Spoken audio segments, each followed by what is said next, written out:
मुल्क भर की तरह लाहौर में भी जश्न ईद मिलादुन नबी बहुत अकीदत और एहतराम से मनाया गया। किसी ने बैंड बजाकर अकीदत का इजहार किया तो किसी ने तकसीम किया लंगर। मिलादुन नबी के जुलूस में ख़वातीन की भी बड़ी तादाद शरीक हुई।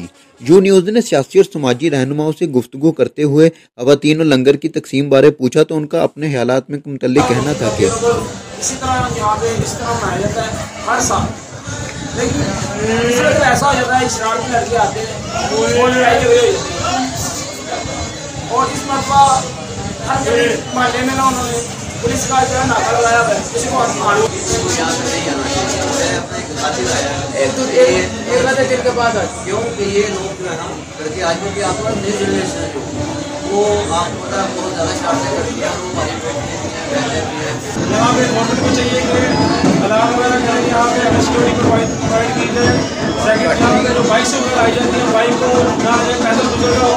और यहाँ पे जो लोग पैदल वगैरह यहाँ पे तकसीम करते हैं, तकसीम करने के दौरान यहाँ पे लोग यहाँ पे लड़ाई झगड़ा करते हैं जो कि बहुत डिसिप्लिन के खिलाफ है। यहाँ पे कुछ लोगों को शौर है, कुछ को शौर नहीं है। जब यहाँ पे जगह पाड़ा में लोग छीनते हैं, हमारी कोशिश है सबको तकसीम किया जाए। यहाँ के लोग नादिल बेग के साथ मियां वकास, यूनिवर्स लाहौर।